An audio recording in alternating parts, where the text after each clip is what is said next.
Carly Guse is a now 17-year-old girl who went missing on October 13, 2018, under suspicious circumstances from her home in Chalfont, California. In the days following her disappearance, her stepmother, Melissa Guse, made a series of Facebook Live videos to communicate various aspects of Carly's disappearance. She broadcast her first video on October 13, 2018, just a few hours after she and Carly's biological father, Zach Guse, reported Carly missing. That Facebook Live video was analyzed in 2 parts and is available on this channel. Statement analysis found that Melissa Guse was deceptive and had guilty knowledge of what happened to Carly.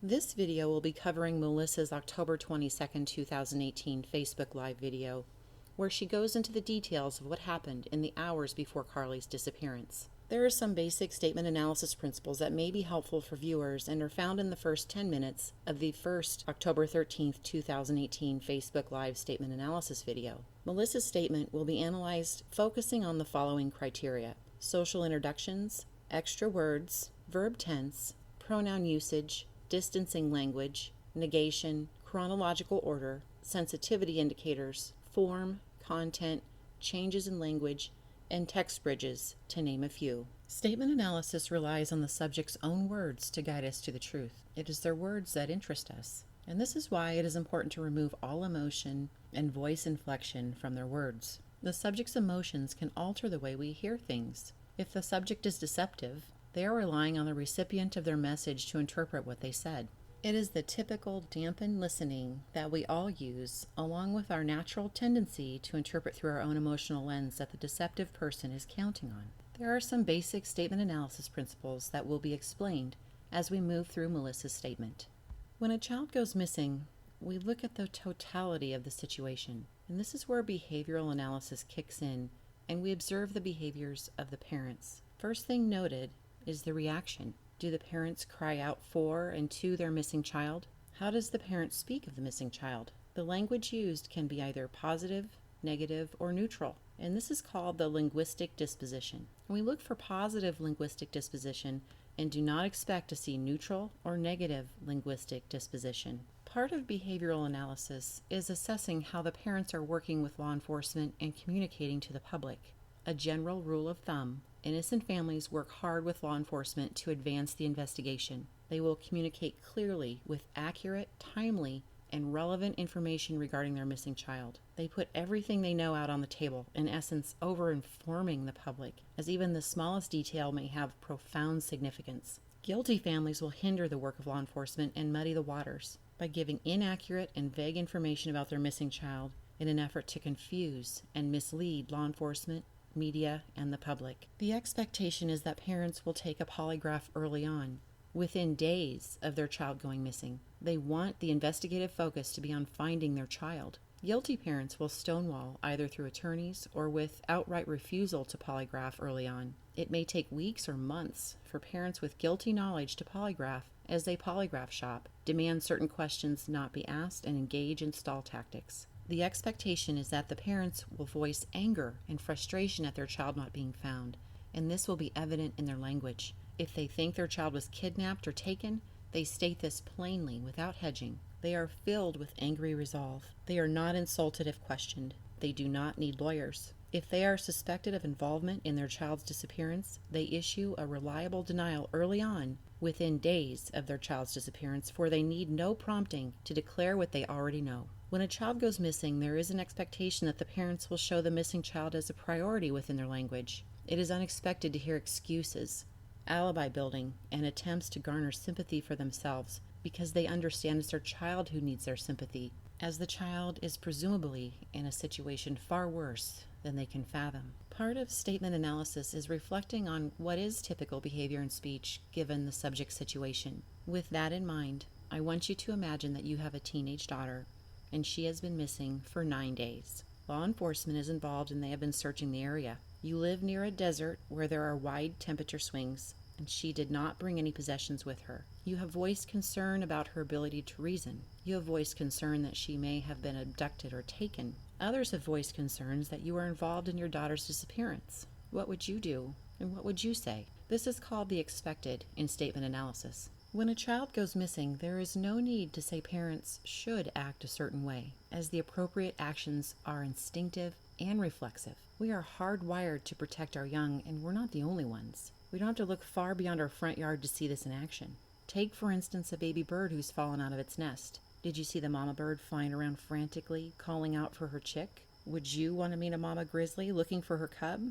Me either. It doesn't matter if you're a human, a bird, or a bear.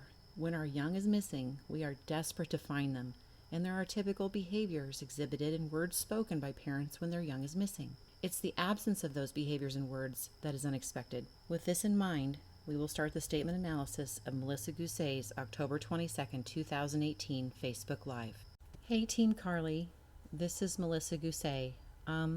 Today's day 9 of Carly being missing. I'm on here to share more info. Melissa greets her audience and refers to them as a team. Melissa references herself and her audience as Team Carly, which is not to say Carly's name on its own. An order speaks to priority. Melissa's first priority is ingratiating herself and crowdsourcing Carly as a team. Her next priority is self, as she gives her first and last name. She gives the amount of days Carly has been missing. Melissa is on here to share more information about Carly. The expected would be for Melissa to claim Carly as her own with the use of the pronoun my, such as my stepdaughter, my daughter, or even I am Carly's stepmother. However, Melissa does not give Carly a proper social introduction. Who is Carly to Melissa and vice versa? And her Facebook videos are being shown to strangers throughout the United States, so an introduction would be expected. And this is an indication of a poor relationship with Carly. We will see if the analysis bears this out. We take note when Carly's name is mentioned.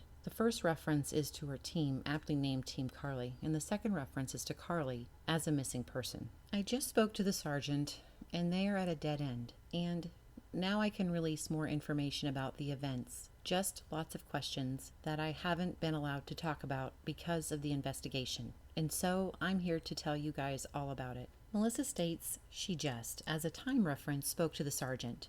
They are at a dead end. And for a parent to use any reference to death in a statement concerning their missing child is unexpected. There typically is a level of denial and optimism that prevents the use of words even hinting at death. And this may be leakage in her language. Is Melissa revealing here that her stepdaughter is dead? When one is at a dead end, there is no hope. Webster defines dead end as a course of action that leads to nothing further. It is unexpected that an admission such as this by law enforcement would not cause anger and frustration to spill out in her language. She calls Carly's going missing the events, which is a distant and soft way of saying what happened to Carly. The events also indicates that in Melissa's perception, there is more than one factor that contributed to Carly's disappearance. Melissa acknowledges that there are lots of questions, and this has produced sensitivity in her language. She compares lots of questions by the use of the word just to something greater in her mind, and it's important to note that words such as just and only are words of comparison. Just is a word that our brain employs in a millisecond when we're thinking of something bigger or greater and comparing that to what we're actually saying. And that which is reported in the negative is important as well. Here, Melissa tells her audience why she hasn't said more about why Carly's missing. When she states she hasn't been allowed to talk about, she states this in the passive voice, which is a way to hide responsibility. Please consider that she is seeking to conceal who told her not to talk about events, and it may be self-imposed. She moves into a sensitivity indicator because, indicating that the investigation is a sensitive topic for her. The questions she's been asked, the investigation into Carly's disappearance, and talking to her audience about what happened has caused a cluster of blues to emerge in her words. She is in sensitive territory as she explains why something happened when her statement only requires reporting what happened. So what exactly is sensitivity in statement analysis? Well, sensitivity indicates a need to explain,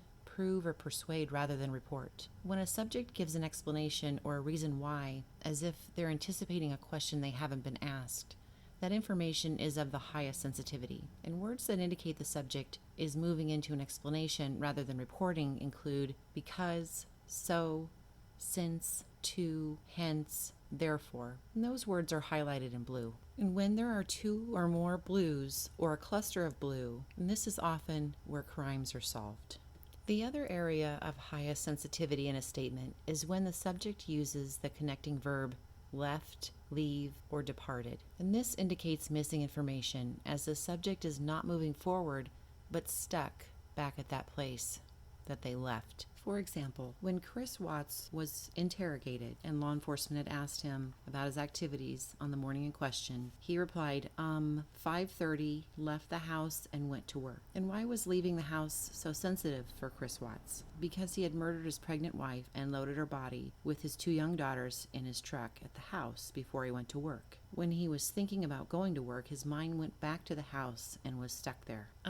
Friday night, I picked up Carly from town. She was supposed to be at a football game. She had lied to me and told me that she was at the football game. Where the subject begins her statement of what happened gives insight into the perception of the subject. When analyzing a statement, it is important to remember that this is not reality, but the subject's version of reality. It is also important to note that to Melissa, Carly's disappearance started when Melissa picked her up from town. Melissa states Carly had lied to her, which paints the victim in a negative light. Considering her missing status, is this necessary to the recounting of events? Melissa could have said, I picked her up at a party, but Melissa wants to drive home that Carly is a liar. She uses had lied instead of lied, which would have been sufficient. Had lied elongates time, and this makes the time frame sensitive to Melissa. The additional word had is also used to emphasize. And when somebody is habitually deceptive, they often feel a need to be proud or emphatic when they do, in fact, say something truthful. In Melissa's recounting of events, she states that Carly told me that she was at the football game. Told is a word that implies Carly used a strong tone in a one-way conversation with Melissa. Given the victim is a minor, this is unreliable. Melissa is further blaming the victim and painting her negatively. Most likely Carly said is reliable, and this is concerning. Melissa has given no verbal indication of claiming Carly as her own, coupled with subtle victim blaming. Melissa's recounting of what happened is out of chronological order as well. Picking her up would have occurred after Carly lied and told her she was at the football game. And we are now on high alert for deception as Melissa backs up in time again with her next sentences. And this is the perfect time to discuss what we're going to be seeing a lot of in Melissa's statement. And most liars do not fabricate entire stories, but rather tell the truth up to the point where they want to conceal information, skip over the information they want to conceal, and continue to tell the truth. At the point where liars want to conceal information, they use a grammar structure or text bridge to cross over the concealed activity. I've included an illustration to show what this looks like theoretically in a sentence, along with some of the words you're going to hear in a text bridge or skipping over time. Words and phrases such as then, the next thing I know, afterwards, later, or a little bit later, the next thing I remember, sometime, a while, ended up back, etc. And these are words and phrases that we all use, and typically when we use them, we're editing out the boring parts of what we do. You get up in the morning to get ready. You don't need to include every single thing that you did to get ready to tell someone that you got up and got ready. That would be boring. The difference is context. Melissa isn't telling us about her morning routine. She's recounting what happened in those important hours before her stepdaughter went missing. The experience would be hormonally charged and she would be on high alert. Her recounting of the events should be rich in detail and very accurate, and there should be no evidence of skipping over time. And when she called me, she said she was sorry. I was with friends. I'm sorry. Can you please just come get me? Whenever a sentence begins with the word and, that indicates there is missing information because it's tied to the previous sentence and it skips over connecting events. And when Melissa says when, that speaks to time. She is focusing on the time and not the event, which makes the time and time frame sensitive and suggests missing information. This also makes the timing of the phone call sensitive to Melissa. I'm sorry is flagged in a statement no matter how the speaker introduces the words. And some people will say I'm sorry, maybe indicating they didn't hear exactly what was said, yet it is also not to be ignored that I'm sorry seems to leak out of somebody while under accusation. It is in this light, that is, while under accusation, that we might consider if the words I'm sorry are leaking from the brain of the accused. As such, this is an indicator of guilt from Melissa. The brain knows what it knows, and information we don't mean to leak out does just that. She then changes pronouns and moves into Carly's voice with I was with friends. There was an argument about Melissa picking up Carly as evidenced by Carly's response, can you please just come get me? This indicates Melissa resisted or gave another option to picking Carly up. Already there are indications that Melissa is not speaking from experiential memory. She started strong with past tense, she called me, and moves into present tense, can you please just come get me? Melissa's account of what happened is unreliable. So I drove to town and picked her up. She was by herself. So is a sensitivity indicator as Melissa moves into explaining why she drove to town. It is expected that if Carly called for a ride, Melissa would need to drive to town to pick her up. The need to preempt questions about picking Carly up shows that driving is sensitive to Melissa. And she went from saying, I picked up Carly from town to picked her up. In the earlier sentence, Melissa was able to say Carly's name, and she has a strong presence in the sentence with the word I.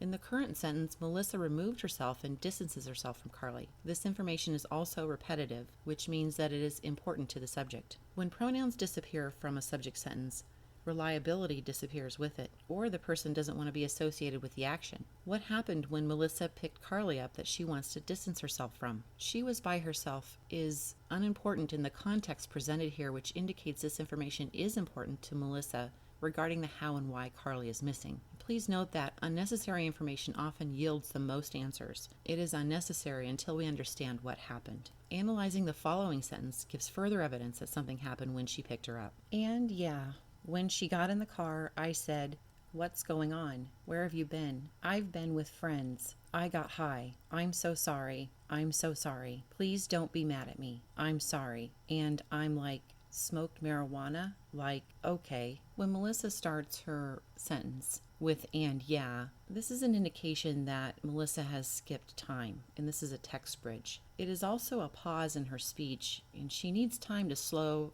her thoughts down. She's choosing her words carefully at this point. Another strong signal that something significant happened after Melissa arrived to pick Carly up and before she got in the car. Melissa states when she got in the car. And when speaks to time, and she's saying it took longer, in her words, it took longer than anticipated. Something happened that made getting Carly in the car difficult and take longer than she expected. And this also indicates that time is sensitive to Melissa. When she moves into what Carly presumably said, Melissa does not directly state who said this. There is not the expected transition of she said or Carly said, and I've marked this portion with asterisks. This makes her recounting of what Carly said unreliable. Melissa quotes herself, she uses I'm like and like okay, and this is to avoid telling her audience exactly what she said and is unreliable and also incongruent as her reaction to Carly's admission about smoking marijuana, considering Carly is pleading with her not to be mad. I'm sorry is always flagged in a statement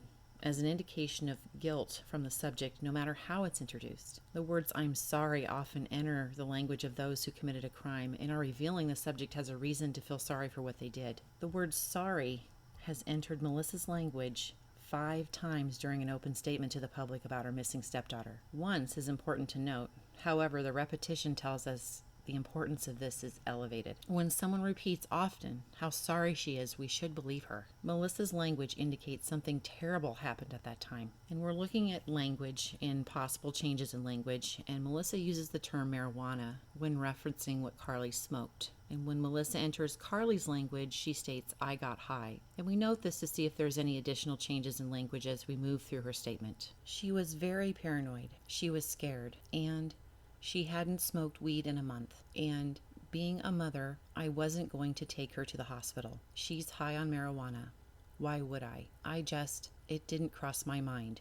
She was fine. It's notable that paranoid and scared appear in Melissa's verbiage after she picked Carly up and made physical contact. Was Carly very paranoid and scared when she called for a ride? One would think that paranoia and fear of the magnitude Melissa speaks of would be evident over the phone when Carly called for a ride. Melissa does not state this, so we cannot state it for her. She reports Carly was scared, which is reliable in form. She does not report what Carly was scared of. Very paranoid is given higher priority than scared. And Melissa's use of very, which is a qualifying word, weakens her assertion that Carly was paranoid. Paranoia is defined as an irrational fear, and scared is defined as a rational fear or a justified fear. And this indicates that Melissa viewed some of Carly's fears as justified and some as unjustified. The term paranoid is often associated negatively with severe mental illness, and this may be another attempt to disparage the victim. Melissa then starts her sentence with and, which indicates missing information about why Carly was scared. Melissa reports in the negative hadn't smoked weed in a month, which elongates time. And this may be an attempt to depict the victim as a habitual drug user as well. Melissa is attempting to explain why Carly was very paranoid and scared, and as such, the entire sentence is a Heine clause. In other words, the entire sentence is an explanation to preempt the question, why was Carly very paranoid and scared? Melissa goes on to state, I wasn't going to take her to the hospital, which is different from I didn't take her to the hospital. Melissa introduces the word hospital as something she didn't think about and wasn't taking Carly to. Question, what's the difference between wasn't going to and didn't? The answer, wasn't going to speaks to intention. Melissa didn't intend to take Carly to the hospital. It crossed her mind. Question, when does a person say, I'm not going to do that? Answer, when they are asked to do that and refuse. Melissa's statement indicates that Carly asked to go to the hospital after Melissa picked her up, and she refused to take Carly. Question, why does Melissa connect being a mother to not taking Carly to the hospital? Answer, she may be referring to being a mother to her 2 younger boys, and she fears what may happen to her if she takes Carly to the hospital. If she's referring to Carly, the expected would be as Carly's stepmother or even as her stepmother. Referring to herself as a mother is distancing language, and this is concerning. Mothers protect and comfort, making wounds and illness better. As a mother, she was not going to seek medical help for Carly, and this is unexpected. Melissa has the need to be seen as a good mother, which often indicates the opposite. She next poses a question to herself, why would I? And this generally means that the subject is seeking information or validation from her audience. She is looking for reassurance that not seeking medical help for Carly was the right decision. She interrupts her thought, which indicates she's self-censored and is withholding information. Next, she tells us what didn't cross her mind, which is deceptive. When a subject uses negation in an open statement, and here it is didn't, this often indicates the opposite. It did cross her mind. We do not mark time with thoughts we don't have, as the number of thoughts we don't have are endless. In an open statement, the expected is for the subject to tell us what happened, not what didn't happen or wasn't thought. Her use of the word cross is noted. Melissa uses cross meaning to occur to. To cross also means to go from one side to another, as in crossing a street. And this may be leakage as to what happened when she picked Carly up from the party. Melissa is story building to justify her decision not to seek medical treatment for something she's said sorry 5 times about. When Melissa states she was fine, this is in direct opposition to her previous sentences where she introduces the words hospital, very paranoid, and scared. Melissa is minimizing Carly's condition and attempting to justify her decision not to take Carly to the hospital to her audience. She is also seeking sympathy for herself, which is unexpected. She has said sorry 5 times and now brings up not taking Carly to the hospital. She has also indicated that driving is a sensitive topic for her and is openly questioning her judgment, while simultaneously requesting reassurance from her audience. There are strong indications that something catastrophic happened when Carly was picked up. Not taking Carly to the hospital is very sensitive to Melissa. It is so sensitive that she gives 5 reasons as to why she didn't. When a subject has the need to preempt a question, and in this case it would be, why didn't you take Carly to the hospital? It indicates sensitivity. When she doubles up on the reason why, we now look for an alternate reason why she didn't take Carly to the hospital. When it's tripled, how about quadrupled? Quintupled? Yes, Melissa gives 5 reasons why she didn't take Carly to the hospital. She hadn't smoked weed in a month, being a mother, she's high on marijuana, it didn't cross my mind, she was fine. The need to give multiple explanations indicates Melissa is deceptively withholding the real reason why she did not take Carly to the hospital. It was not because she thought she was fine, and deception is indicated. We also take note of changes in language. Melissa refers to what Carly smoked a month ago as weed, and what she was high on this night as marijuana. We talked the whole way home. I brought her home. We spent the night. When we got home, she was still paranoid, almost like extremely stoned. And we got home, and then I had her eat. Melissa stating that we talked the whole way home is not necessary information, yet she finds it necessary to say this. When we speak, we are creatures of economy, meaning the shortest sentence is the best sentence, and extra words require extra effort. And this extra effort is the result of emotion we are feeling at the time. Her need to state this indicates a need to persuade her audience that Carly was fine, Recall, this is immediately following Melissa picking her up, where Melissa indicated something catastrophic happened. She starts the sentence with we talked the whole way home, indicating they are working together as a team. She then says, I brought her home. Melissa moves from we to I, indicating increased personal importance. But there's distance in her sentence as she is separate from Carly and no longer a we. And this may indicate Carly didn't want to go home. She just finished stating, I brought her home, and then states, we spent the night. And now they're a we again. If Melissa is bringing Carly home, it is presumed that they will spend the night. It is unnecessary for her to say this, which indicates this is a sensitive topic for her. She has a need to preempt any questions about being home all night, which indicates a need to persuade that she and Carly were together all night at home. And then she says, when we got home. And there's still a we, but this is stated after she asserts, we spent the night. And she is speaking out of chronological order, which goes to show how difficult it is to lie. She has lost track of her story. Melissa is showing sensitivity to time with her use of the word when, and please consider she may not have taken Carly directly home. The repetitive nature of Melissa's statements indicate getting home and going home is very sensitive to Melissa. She also shows a need to persuade. The need to persuade may be why we spent the night is placed in her narrative out of chronological order for added emphasis that we spent the night. And this is to double down on Melissa and Carly being in the house together all night. Melissa states she was still paranoid. Her use of the word still speaks to time, but this also weakens her assertion that Carly was paranoid. It shows a need to persuade her audience. Her language changes from high to stoned as she states Carly was almost like extremely stoned. The three qualifiers before stoned indicated extreme need to persuade. It also indicates that Carly's behavior was likely not due to drug ingestion, and Melissa is not working from experiential memory. She had a salad. I made her eat a power bar, and she was just very paranoid, and she wanted me to spend the night with her. So, her brothers were awake, and Zach was awake, and we hung out, and she ate. Now, Melissa starts her sentence with, she had a salad, and Carly had a salad does not mean she ate a salad. And then she goes, I made her eat a power bar. Melissa then starts her next sentence trying to decide which pronoun to use, which indicates deception and that she's hiding information.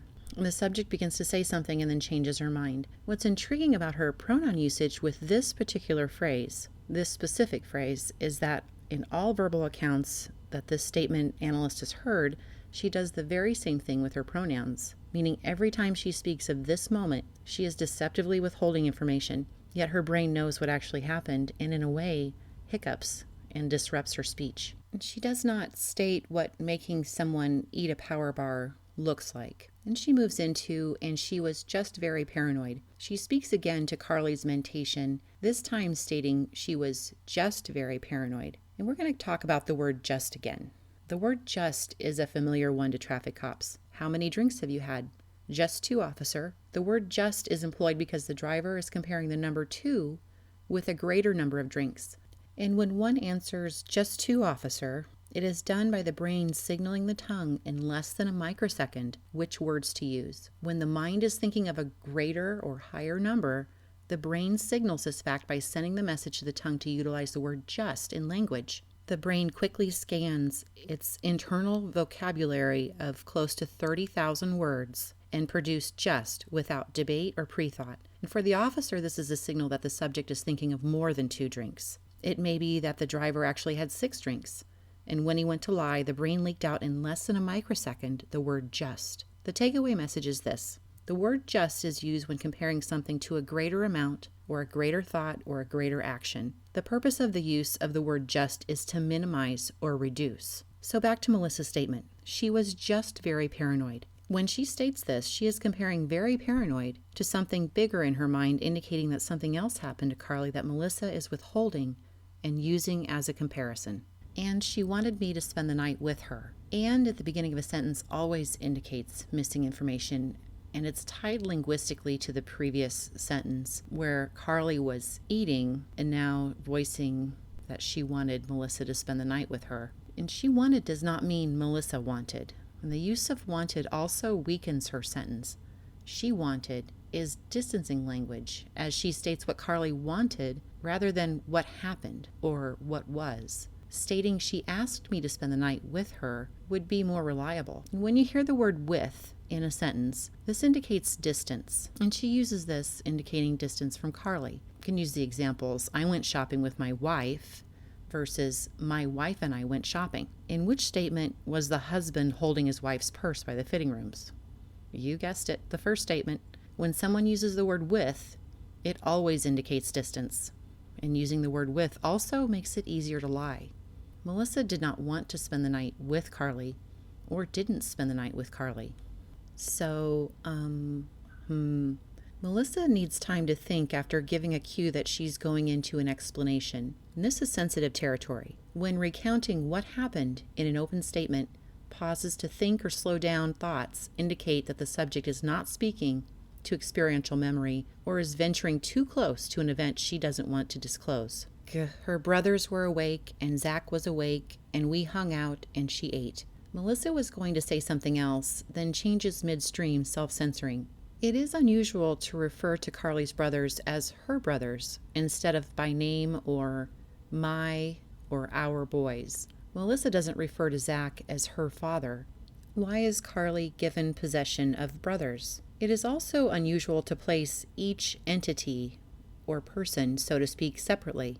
It would have made more sense to state her brothers and Zach were awake, or Zach and her brothers were awake. One should consider why Zach is an afterthought or an addendum to her statement of who was awake. Please consider that Melissa is deceptive when stating that Zach was awake. From information given on their Nancy Grace interview, Zach was drinking heavily that night. In other interviews, Zach has stated that he felt guilty for not being more coherent about what was going on. Most likely he was not awake. Then Melissa states, and we hung out and she ate. Melissa uses we without saying who hung out.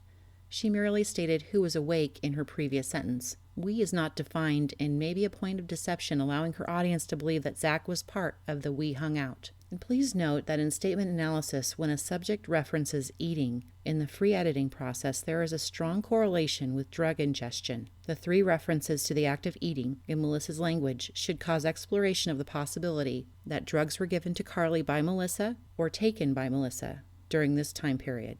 And then she was like, can we go to bed?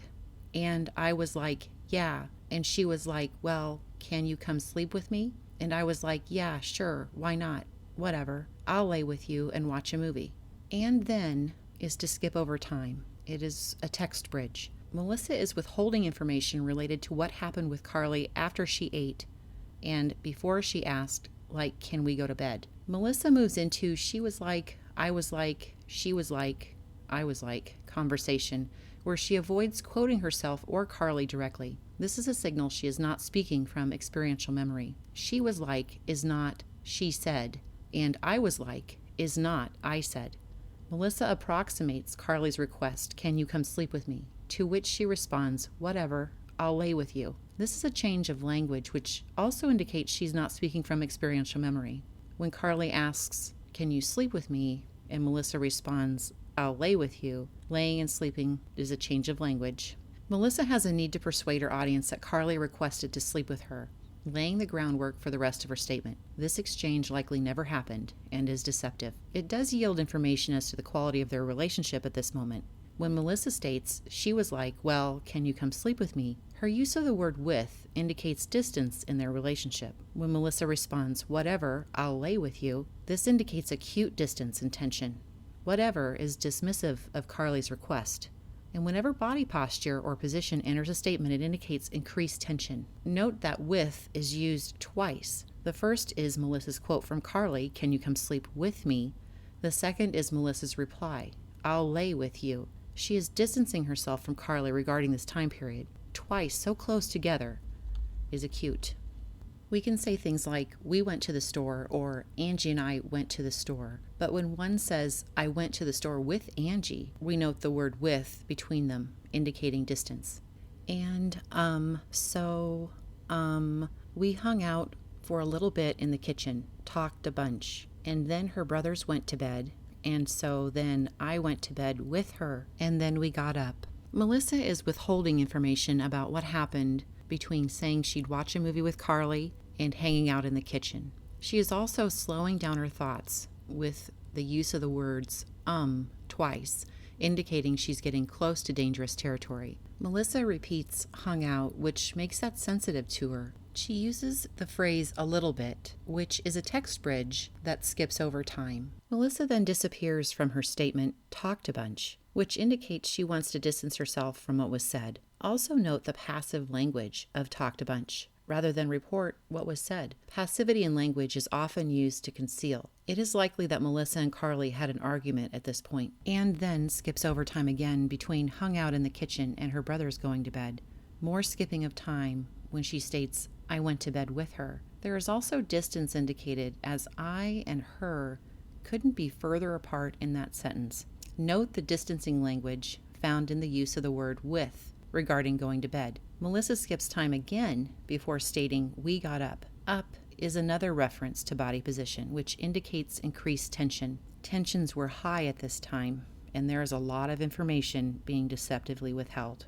I had to go to the bathroom, brush my teeth, wash my face. She was by my side the whole time. She didn't want to leave my side. Melissa can say anything she wants about Carly going missing, and in her open statement, she chose to talk about how she had to go to the bathroom, brush my teeth, wash my face. Out of the thousands of words and thoughts, she chose these. This is something we all do, so why is it flagged? It's not that this is unusual behavior. It's that Melissa chose to include this in her statement about her missing stepdaughter. This is unnecessary information, thus has increased significance. During the free editing process in a subject statement, there is a strong link between water and sexual abuse. There is a need to cleanse oneself to wash away the guilt. It is difficult to tell if Melissa's mentioning of washing her face is in regards to her own personal history of possible sexual abuse or sexual abuse of Carly. This would be a point that if Melissa were questioned would need to be explored. Why did Melissa only speak of washing her face and not her hands, especially considering she had to go to the bathroom? One needs to also consider that if Carly sustained a head injury, Melissa may be leaking this information out by talking about washing her face. This gives further validation to the statement analysis of Melissa's October 13, 2018 Facebook Live video,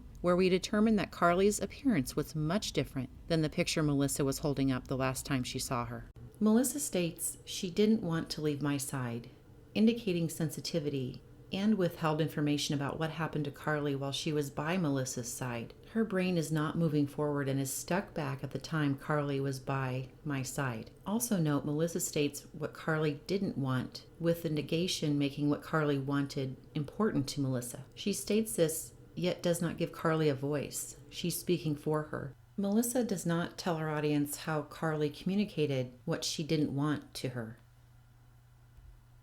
I also want to go back and touch on brushing teeth and what that potentially means in an open statement. So not only she's mentioning water with washing and going to the bathroom, but she's also specifically mentioned brushing her teeth. And acts of personal hygiene, such as brushing teeth, is rarely mentioned in an open statement. In fact, less than 10% of statements contain information about the subject brushing their teeth. And, everybody does this, or at least hopefully. So the question needs to be, why did she feel the need to include this in her statement? Why was this important information for her to convey to her audience?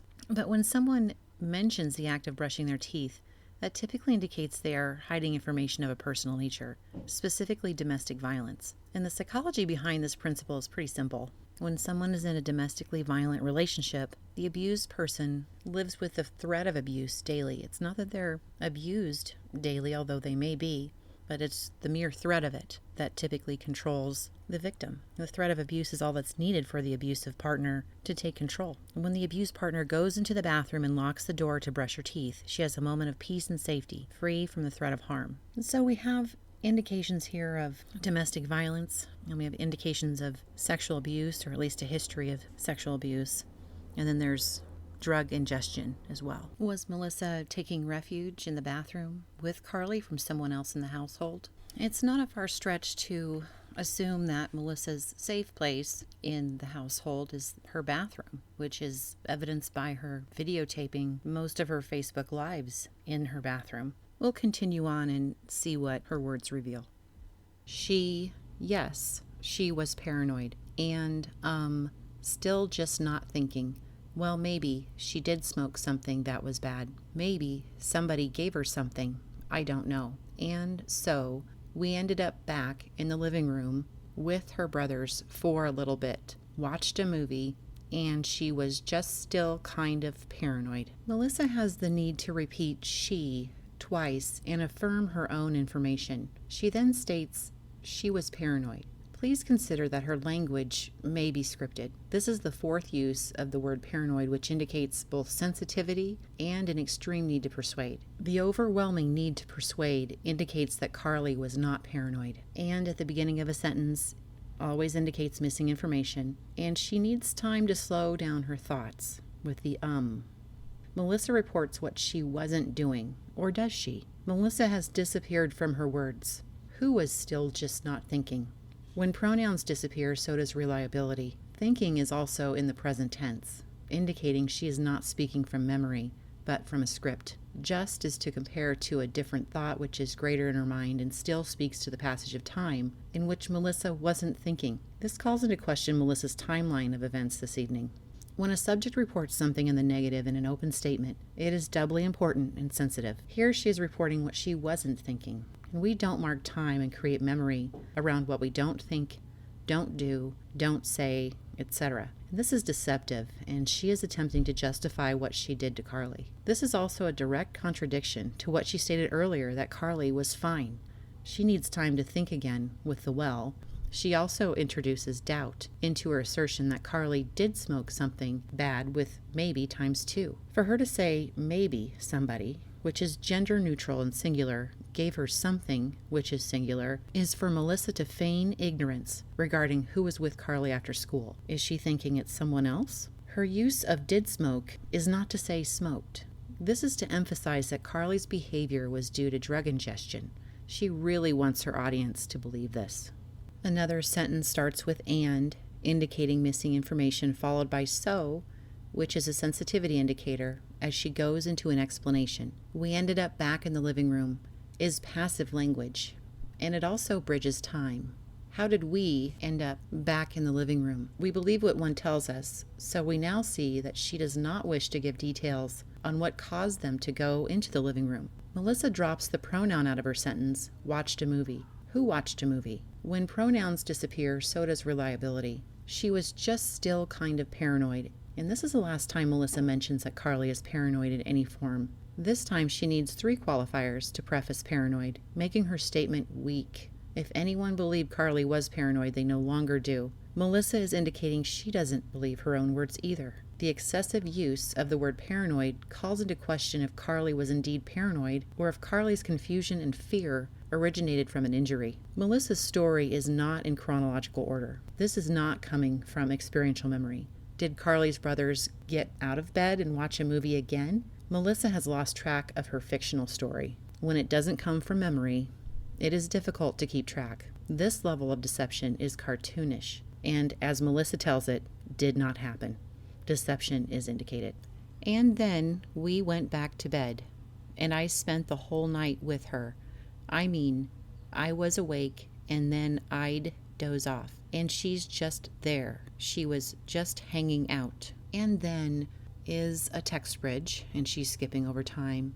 We went back to bed. Melissa implies that her and Carly were a team at this point. Again, Melissa attempts to drive home that she spent the whole night with her. The amount of times this is repeated in her narrative indicates extreme sensitivity and deception. With indicates distance from Carly. I mean is to clarify Melissa's spending the whole night with her. Melissa states, I was awake, and then is another skipping over time. She then gives the hypothetical, I'd doze off, and this is short for I would doze off. Melissa does not say she dozed off, only that she would doze off. Would is used when describing plan or intention. Would does not describe what is or what was.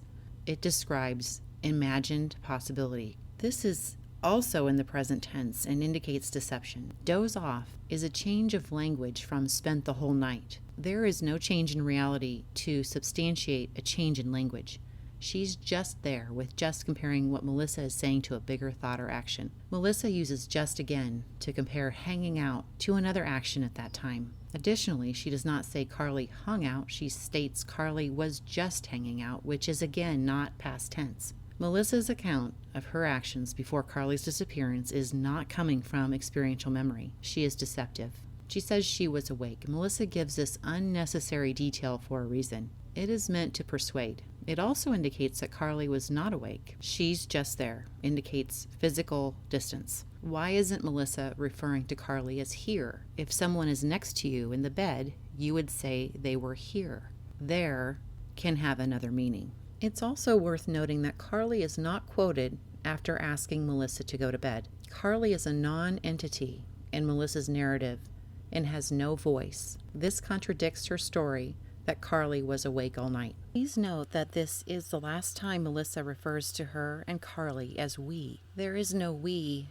after this sentence in her statement. When we is used, it implies togetherness and perhaps cooperation. At its very basic, it means you're not alone. Remember, pronouns are instinctive. We've been using them since toddlerhood. They require no pre-thought, and they're reflexive. The fact that Melissa does not use we when talking about being in bed with Carly, really from this moment on, may very well be what is called a confession by pronoun. She is perhaps indicating Carly was no longer with her in the house or with her in life. She wanted to paint my toenails. She wanted to color. She wanted to do a whole lot of stuff. Melissa is using a common tactic in deception. When her audience hears all of the activities Carly wanted to do, the audience assumes that Melissa is speaking about activities that occurred that evening. However, Melissa doesn't say, she painted my toenails, she colored, she did a whole lot of stuff, only that she wanted to do those things. Please note that Carly is not quoted here, something Melissa did easily earlier in her statement. Carly no longer has a voice. She wanted is also distancing language, as she states what Carly wanted rather than what happened. Carly wanted to do a whole lot of stuff is vague and has a nostalgic tone to it. Melissa is possibly speaking to all the stuff Carly wanted to do in the future that she will no longer be able to do. And by the way, she has been unable to say Carly's name since before Carly lied in her story. And so I was up, and then I would doze off, and then I was up, and I would doze off, and she was there the whole time. And Melissa starts her sentence with and, which indicates missing information, and she stutters on I was up, which shows increased anxiety with what she's saying. And this is followed by and then, which skips time or is a text bridge. She then refers to what didn't happen. I would doze off. She did not say I dozed off because of the internal stress of directly lying, so she places would in there to give a hypothetical. When a subject mentions body position, that indicates increased tension.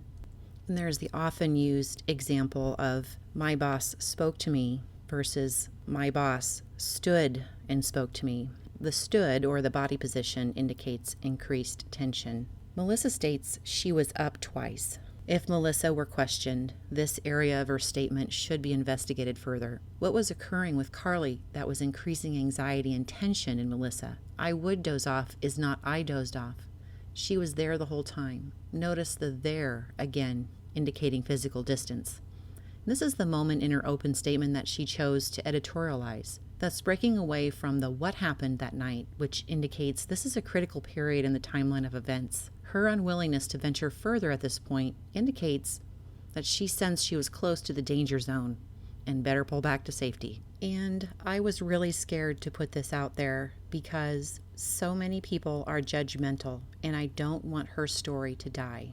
Melissa now stops recounting her narrative and has started giving commentary about the night in question. Melissa is really scared of people's judgment. To put this out there is communicating that Melissa is giving commentary on what happened that night. She is giving her opinion, which some people may accept and some may not. This is not the language that indicates Melissa is giving a factual account of what happened. She is also really scared of Carly's story dying. Melissa regards her account of what happened that night as a story that needs to survive so she won't face judgment. Her referencing her account of what happened that night as a story is a red flag and indicates her story is deceptive. The story must survive for Melissa to be safe from judgment. People judge, as well as courts of law. She is stating what happened that night deserves judgment. This is also the language of nostalgia, which indicates processing the information regarding Carly's death. It is unexpected to find words such as death or die in the statement of a parent of a missing child.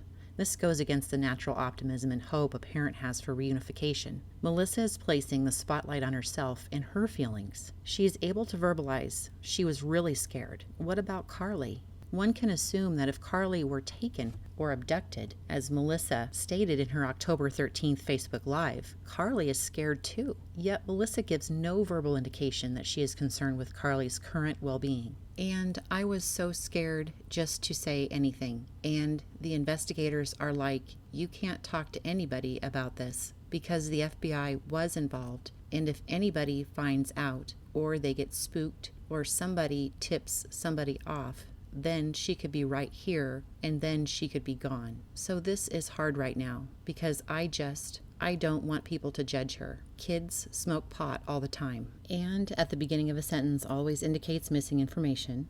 And Melissa states she was scared just to say. She switches mid-sentence from past tense, which is reliable, to present tense, which indicates she's not speaking from experiential memory. She is also placing the focus on herself and how she feels. The lack of empathy and concern for Carly is noted. Can't talk to anybody about this.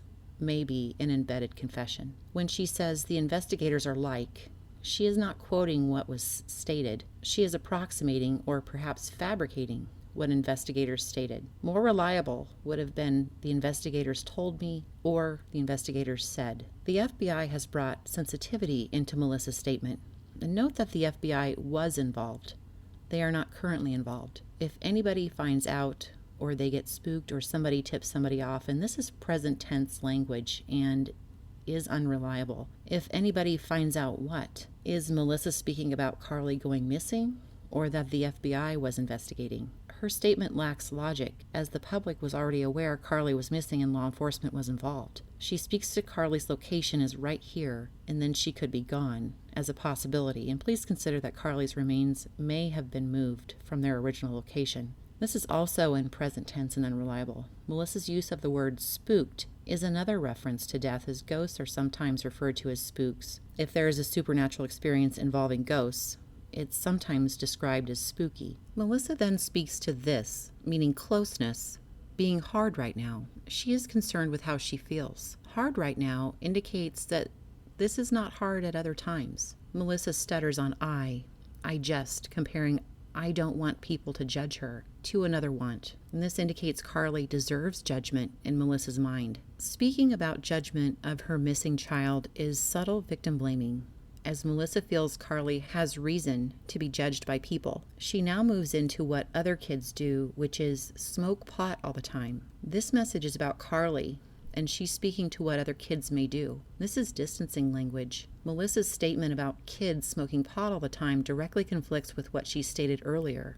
Maybe she did smoke something that was bad. Maybe somebody gave her something. This is deceptive, as she knows if Carly took something that was bad, it's not just like other kids who smoke pot. She also knows who is at the party and who the possible somebody who gave her something could be. Where's her anger? If we are to believe Melissa's statement that somebody gave Carly something other than pot, why mention what other kids do? Melissa is having difficulty with her story staying congruent. And there have been several language changes in Melissa's statement. What Carly smoked last month was weed. What Carly smoked that night was marijuana. What kids smoke all the time is pot. Is there a justification for this change in language? And there is no justification for the change in language, which indicates Melissa is not working from experiential memory. And so, around 5:48 was my last text in the morning.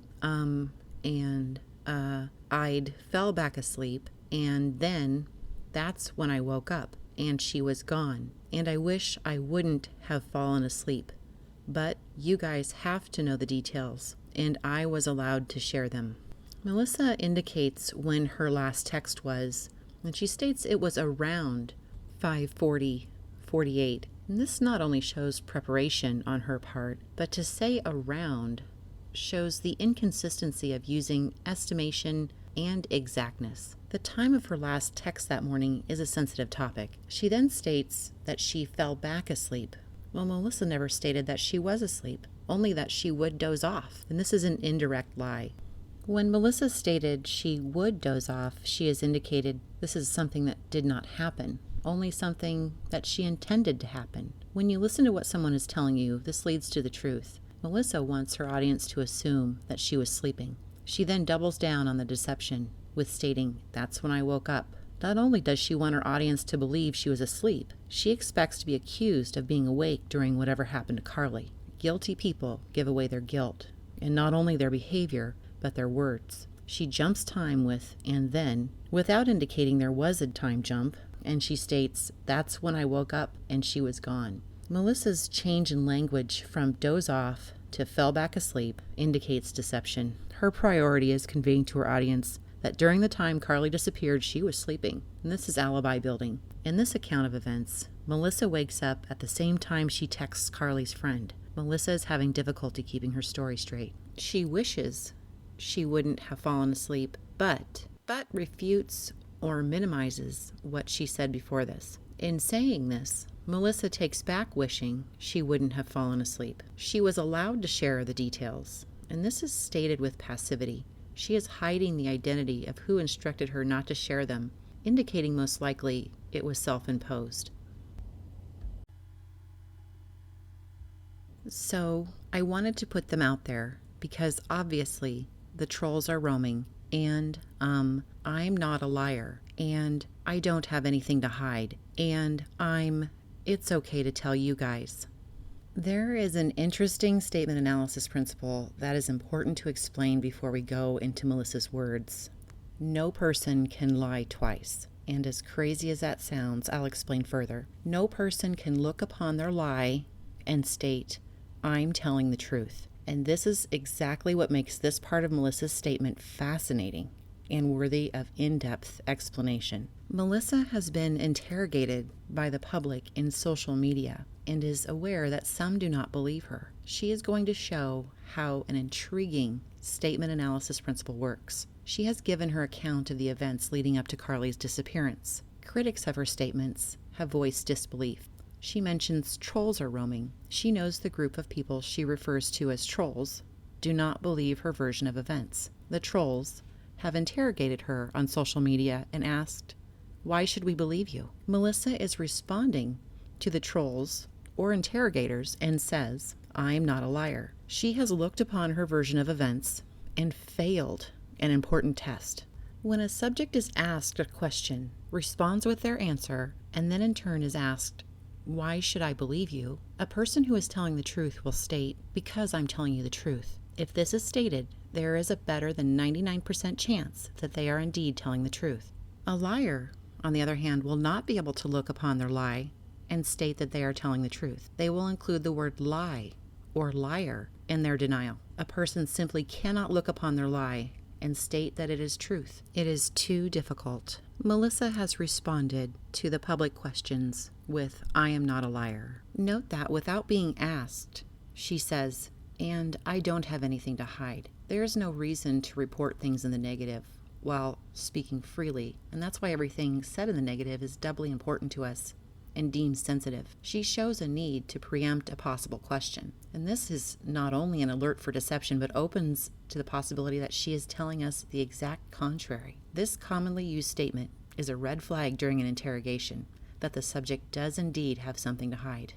This part of her statement would have been a perfect place for her to issue a reliable denial. A reliable denial has 3 parts. First person, I, did not or didn't, and then directly addressing the act or the accusation. Any addition or subtraction deems the denial not reliable. Stating I would not or I never is not reliable. Softening down the crime with hurt or harm, etc. also makes the denial not reliable. The innocent will quickly and reliably deny without sensitivities. Melissa does not issue a reliable denial, so we cannot do this for her. Sometimes the subject will issue a reliable denial after reading or hearing reports that they have not issued one. This will lead the analyst to ascertain what led to the subject giving a reliable denial. When did it first appear? How often did the subject avoid issuing a reliable denial before finally issuing it? Melissa has avoided issuing a reliable denial despite having had multiple opportunities and venues to do so. The period of time for Melissa to have issued a reliable denial, in this analyst's opinion, has passed her by. People who are de facto innocent have no difficulty and need no prompting issuing a reliable denial. The innocent do this early and often. Melissa's stepdaughter is missing. She hasn't been found in the desert. Melissa has alleged that Carly could have been abducted or taken. She should have no concern for doubters, yet she has given more linguistic emotion about her perceived insults than she's shown for Carly's disappearance. It is difficult to understand why a mother would care for anything but what her daughter is going through while missing, yet she cares about people's words. You guys all want her home. This statement is very telling. You guys all want her home. She doesn't. Melissa knows Carly is not coming home. And then she goes on to say, who cares what she did? Her statement should prompt investigators to ask, what did Carly do? Whatever happened to her happened because of what she did. And this is a decidedly negative phrase. And it is even more negative considering that her child is missing.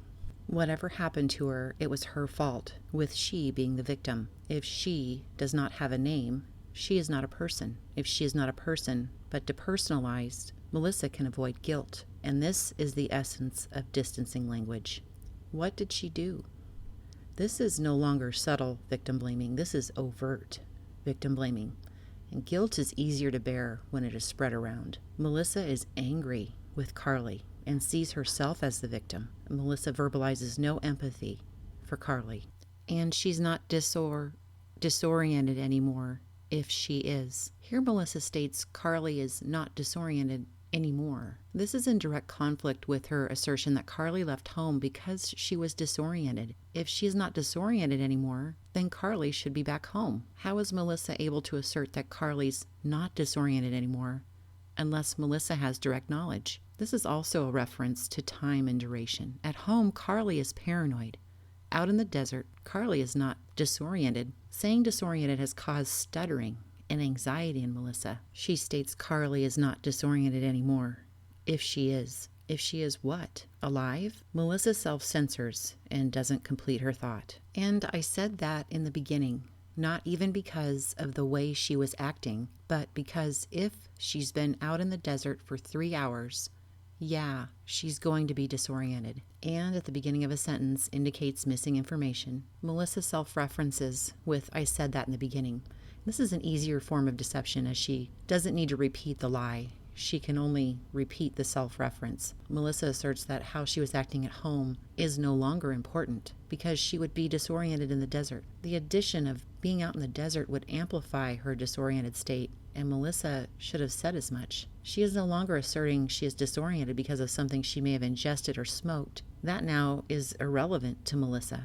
She's only concerned with the effect the desert has on Carly. This raises the logical question if how Carly was acting at home was truly paranoia related to drug use or caused by something else entirely. The way she was acting is not the way she acted. The use of the word acting means that Carly's behavior was ongoing and didn't have an end. And this is also not as reliable as acted. In statement analysis, we're always on the lookout for behaviors and actions that were not completed, as it is not reliable information. And this is also disparaging the victim. Melissa is now saying that Carly is disoriented because of the desert, and she uses 3 hours as a time reference. Statement analyst Mark McClish has done an interesting study where he's found that if someone is lying about the number of things or people or hours in a statement, and they have to choose a number between 1 and 9, the deceitful person will often choose the number 3. This is why the number 3 is often called the liar's number. Now, this isn't definitive, and it doesn't indicate deception on its own, but it is a flag.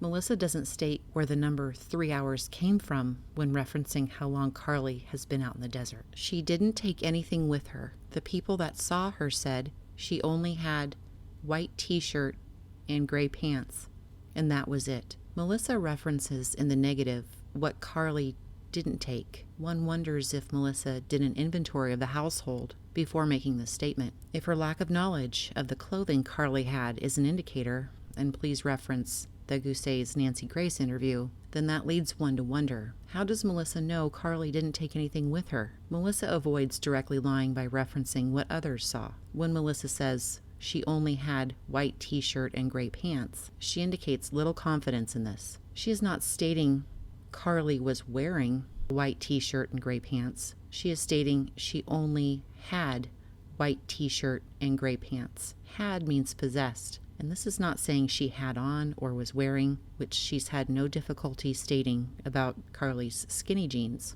There's also no articles in front of white t-shirt and gray pants. And Melissa is having difficulty directly lying and shows no confidence in what the other people that saw her said. She only had white t-shirt and gray pants. We immediately note the dependent word only. Dependent words work when they are connected to another word or thought. And this means she is comparing what the other people that saw her said she was wearing with something else. Perhaps what she knows Carly was actually wearing that morning. Melissa saying that was it is a way to stop the flow of information about this topic. She didn't have a water bottle. She reports in the negative what she didn't have, making what Carly has with her sensitive. Melissa sounds certain she didn't have a water bottle. Afraid of sounding too certain and implicating herself, she backtracks into uncertainty with her next sentence. I don't know what she's got. Melissa now stutters on I don't, where she twice states in the negative she doesn't know what she's got. Her use of the present tense, stuttering on I don't, and negation indicate deception. She stated in the previous sentence that Carly didn't have a water bottle, so she contradicted herself when she stated I don't know what she's got, as she also stated that Carly didn't take anything, which makes stating I don't know what she's got deceptive. If she didn't take anything, then she's got nothing. This is to overwhelm the listener with persuasion that Melissa doesn't know what Carly has with her. This extreme need to persuade tells us Melissa knows exactly what Carly has with her. And if she's out in the desert, it's hot here. Melissa again introduces the possibility that Carly is out in the desert. This is not the same as saying Carly is in the desert or Carly is wandering in the desert. To say she's out in the desert has the unnecessary word out as an additional identifier of how she is situated or located in the desert when she's not been found. Additional words take effort and provide additional meaning to the subject. If Carly has not been found out in the desert, please consider that she's in something in the desert. Melissa stating the obvious, it's hot here, is another need to persuade that Carly will likely not survive in the desert. This is directly correlated to her comment about what she doesn't have, a water bottle. This is ominous and goes directly against what a parent believes. Melissa knows she will be found deceased in the desert, and she has no hope for Carly's survival. And those of us that live here, you're dehydrated, you're thirsty, you're hungry. Who lives here? Us. And who is us? Melissa and her audience members that live here. Melissa has not directed any language to Carly in her statement. If Carly is not one of us that live here, then logic dictates Carly doesn't live here any longer. Now Melissa is telling her audience you're. She's telling her audience how they feel in the desert. This is not about Carly or Melissa. The use of universal you is distancing language and unexpected in this situation, as this is a highly personal and uncommon experience. Melissa is not expressing empathy or concern that Carly is dehydrated, thirsty, or hungry. She is telling her audience how they would feel in the desert. And this is a need to persuade, and Melissa's lack of hope indicates there is no hope needed for Carly. What if she fell and hit her head and that? We follow the what ifs in Melissa's statement. What if she's out in the desert? And here is the second what if. She fell and hit her head. According to Melissa's statement, Carly may be out in the desert. She has indicated she didn't take anything with her, including a water bottle. Of all the concerns of a missing child in the desert, she is wondering about Carly falling and hitting her head. Her concern for this one possibility seems misplaced and odd. Statement analysis principle is that extra information offers additional meaning. This idea of Carly falling and hitting her head is not a random statement, as there's always meaning in a subject's words. Melissa introduced new words and a new idea along with those words. For that reason, this may be an embedded confession. And that. Melissa self-censors, stopping her thought as she gets too close to treacherous territory, and so she backs up in time, resuming her story. So I woke up. It was like 7:18, and I said, 'cause I was in her bed, and her door was open all night. so I couldn't have heard that. Here Melissa loses track of her story. She woke up and she said, what? What did Melissa say when she woke up? She reports again that I was in her bed, and then she reports new information. And her door was open all night, so I couldn't have heard that. Melissa expects to be asked, how could Carly have left and you not heard anything? Melissa reports what she didn't hear, Carly leaving. Why didn't she hear Carly leave? Because her door was open. To give extra detail to convince her audience this is true, she adds all night. So Melissa not only expected to be accused of being awake during what happened to Carly, she expected questions about how Carly left without anyone knowing. This indicates that Melissa is aware when and how Carly left the house. It is expected that the subject reports what happened. It is unexpected for a subject to report what didn't happen, with reporting what they don't think, don't see, don't know, don't hear, etc. We don't mark time by what we do not experience. Time is marked by what happens, and that's what forms memory. Statement analyst Peter Hyatt often uses this example. If I asked you where you were when you heard about the attacks on the Twin Towers, you would be able to tell me. If I asked you where you were when you didn't win the lottery 2 years ago, you would look understandably bewildered. That's because no memory surrounds events that didn't happen. According to Melissa, Carly was paranoid in the hours preceding her disappearance. One wonders how someone who is so paranoid and disoriented could leave so quietly so as to not awaken anyone in the house. And please note that the opening and closing of a door is important in statement analysis, and when this enters a statement, it is closely linked with sexual abuse of a child. In subjects, it is often found that opening a door by the abusive parent and closing the door often enters into the language of the abused child. For the abused child, the opening of the door represents the start of the sexual abuse, which is too painful often to talk about, so the child will often say he or she remembers the door closing, as it is often associated with relief, since the abuser has now left and the abuse is over. In statement analysis, the opening and closing of doors, the turning on and off of lights, and introduction of water or washing are 3 indicators of sexual abuse or activity, so that when any of the 3 enter a statement, they are automatically flagged by the analyst. Melissa's statement has 2 of the 3 indicators of sexual abuse, recalling her statement about washing her face and brushing her teeth. And as a side note, it is interesting to note that in other accounts of what happened the morning of Carly's disappearance, Melissa includes doors in her narrative. In this statement, her door was open all night, and in her Dateline NBC statement published October 22, 2018, she stated she went through her usual routine of opening the kids' doors and saying good morning to them. In their Dr. Phil interview that aired March 25, 2019, the front door was ajar. And, I was in her bed and she was just gone. If anyone still thinks she was in her bed all night, they no longer do. This extreme need to convince and persuade indicates she wasn't in her bed and she was just gone. Just gone. Melissa is comparing gone to a greater conclusion about Carly. What worse outcome was she comparing gone to when her brain made the split-second decision to insert the word just? Gone indicates finality. The expected would be to hear missing. Here again you see that she avoids using the word missing. Missing means that she doesn't know where she is. It's much easier to say she was just gone. And this is an example of deception, while technically being truthful. When Melissa says, I was in her bed, she is not saying I was asleep in her bed or I slept in her bed, as this would be an outright lie. Melissa's primary concern is alibi building. When I woke up, she was gone is a commonly used alibi for parents who murder their children.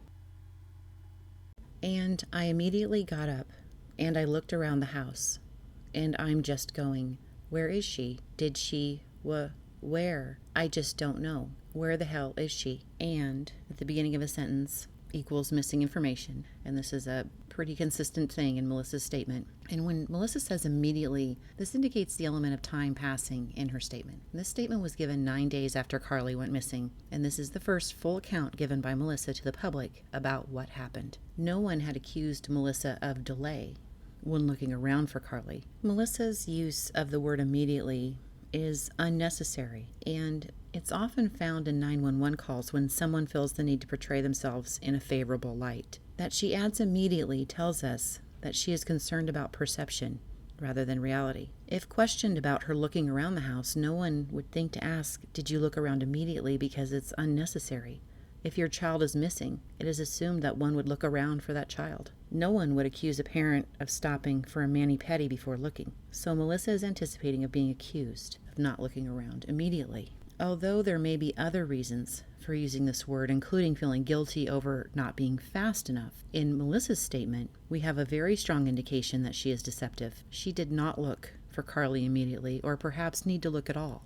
This is why unnecessary information in a statement offers the most necessary information to the analyst. Melissa's self-talk in her narrative, as evidenced by, "I'm just going, where is she, did she, where, I just don't know, where the hell is she," is also an indication she is not speaking from experiential memory. She is storytelling. When a traumatic event occurs, humans do not process their emotions right away. It takes time for the adrenaline and hormones to stop flowing for thought that contains emotion. The inclusion of feelings and self-talk at the perfect moment in the story indicates that's what this is, a story. This is why you see people who have experienced trauma break down hours later. In the moment, there is no processing of feelings or self-talk. It's all action. Unless this is a recollection several months or years from the traumatic event, the placement of emotions anywhere but the conclusion indicates this is editorializing or storytelling. And while this may make a great movie script, Melissa's account of her self-talk and feeling of panic is deceptive. As further evidence of Melissa's deception, she changes her verbs to the present tense. She is making this up as she goes. "And I go and I tell Zach, and I say, Carly's not in her bed, and so just started to panic, and got in our cars, and just started driving all around." Melissa is retelling her account of what happened in the present tense, and this is not coming from experiential memory, and she is deceptive. Past tense would have sounded something like this: "And I went and told Zach, and I said." Even further evidence of Melissa's deception is her lack of pronouns. It is difficult to tell a direct lie, so she disappears out of her words along with the truth. Melissa stated she looked around the house and couldn't find Carly, yet she tells Zach that Carly's not in her bed. It would make more sense to tell Zach Carly's not in the house, or I can't find Carly. Carly's not in her bed is to report in the negative. One could also say Carly's not in the kitchen, Carly's not in the bathroom, Carly's not in the living room, Carly's not in the dining room. This is language sometimes seen when the subject knows the location of the child but wishes to focus on safe locations where the child is not. And truthful accounts have the emotion after the events, just as I spoke about before. So when we find them in the event portion, so close to the disappearance, it is a very strong signal that it is not genuine. This is to identify a specific emotion in the logical part of the account, meaning that it is likely that it's artificially placed here by Melissa. And here's an example of when emotion should be found in a statement. "I could not find her. I searched everywhere around the house and neighborhood. I called 911. I was in a panic." This shows that the emotions take time to process, especially since parents are on autopilot that is zoned to find their child. Melissa has the need to cause us to believe that she was in a panic, which suggests that there was no panic about searching for Carly. In statement analysis, we are on the lookout for activity that is started with no indication of completion, as an indication of deception. Melissa explains with, "So, just started to panic." And who panicked? And there's no verbal indication of anyone in the sentence. Just started to panic does not mean she panicked. She also compares just starting to panic to a greater thought or action. "And got in our cars." "And" means missing information, and there's no indication of who got in our cars. And we'll see if our cars is consistent in her statement, and stay alert for changes in language. "And just started driving all around." More missing information. And here is another sentence with no indication of who just started driving all around. Here's another sentence with activity started and not completed. Melissa is not saying we got in our cars and drove around. The use of just indicates comparison to a greater activity while driving around. Melissa does not indicate what they were doing when they were just driving all around.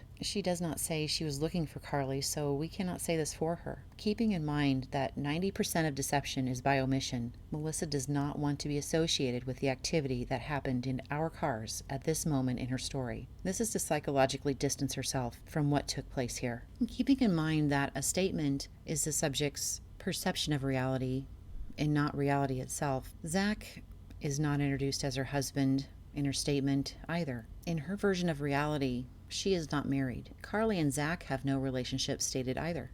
Her sons are Carly's brothers. She is utterly alone. Melissa wants to share guilt and responsibility with someone else, but can't bring herself to lie and say, "We got in our cars." She wants to share this part of her morning so badly, but her brain won't let her lie outright. She was alone when she went out the first time.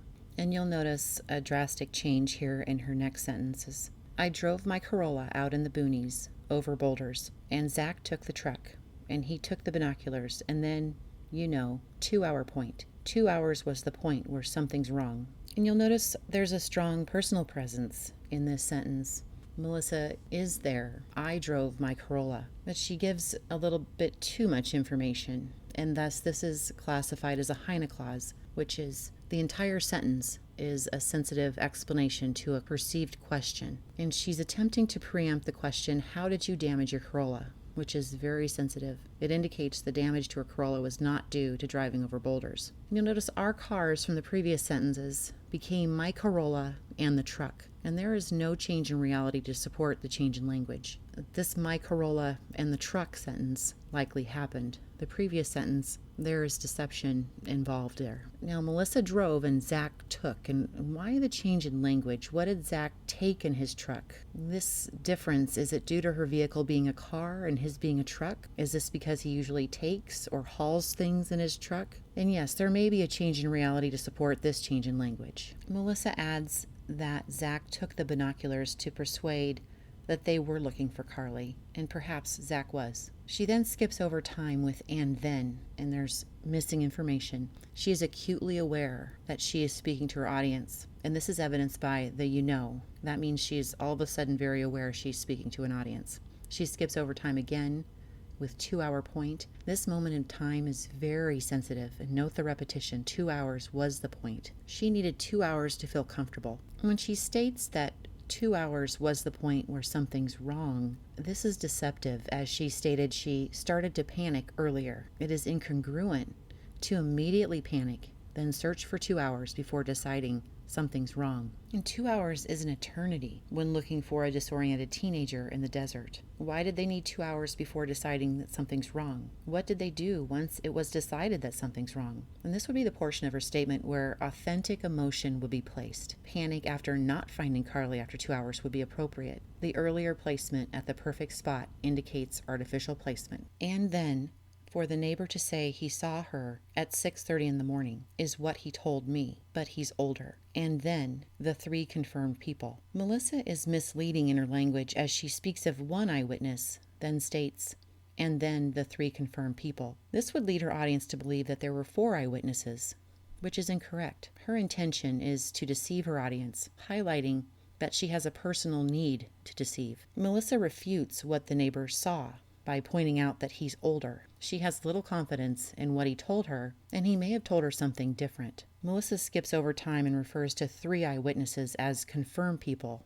This is very important to Melissa, as it is proof that Carly walked out of the house that morning. Note also, say is present tense language, thus unreliable. What did he first say to her? Her words indicate that his eyewitness account changed. Please note that the change in language in her sentence, for the neighbor to say, turns into is what he told me. We understand that each word has a unique meaning for the subject, and there is no thesaurus in a statement. Words change when emotions and thoughts change to indicate different meanings. She may be telling us that he originally said something different to her about what or who he saw that morning. 2 are neighbors that live up here, and the one other person that saw her was a wooder driving by and just saw her standing inside the barbed wire fence. So, in the timeline that they say, please note a wooder just saw her. Melissa is comparing what the wooder saw to someone else he saw.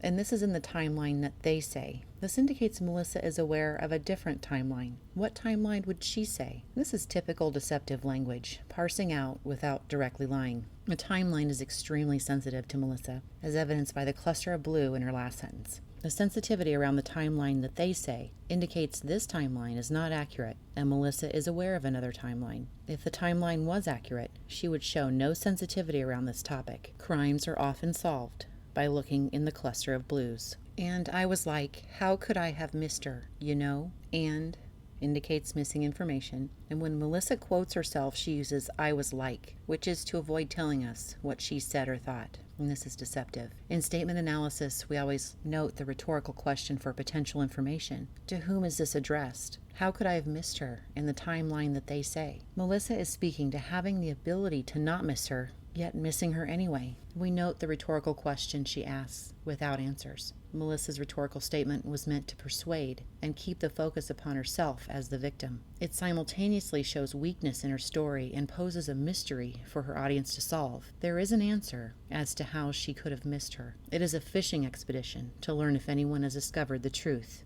in what happened to Carly. Her use of indicates this is sensitive territory in her awareness of her audience. It also indicates she wants her audience to fill in the blanks. She was just right there. Just something's wrong. Somebody took her. There's just something. Melissa previously stated she thought that Carly was abducted or taken. Here she states somebody took her. We now listen to hear the linguistic disposition towards the abductor by Melissa. What does Melissa think and feel about the person who took Carly?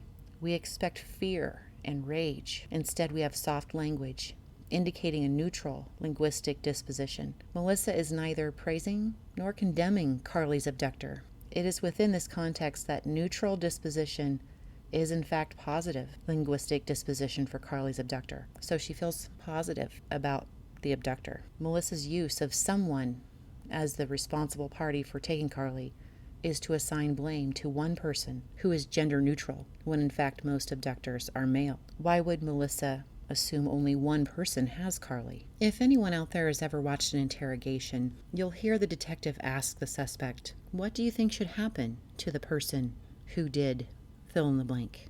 And the detective is listening for the linguistic disposition towards the perpetrator.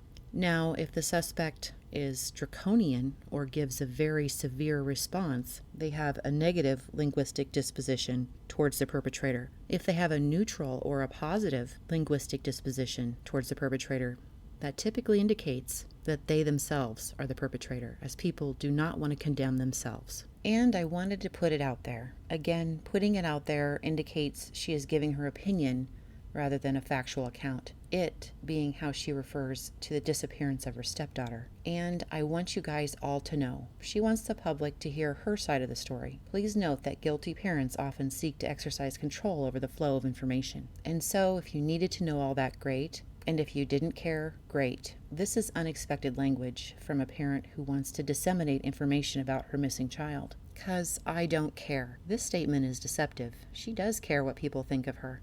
The intention of her video is to sway public opinion and gain sympathy.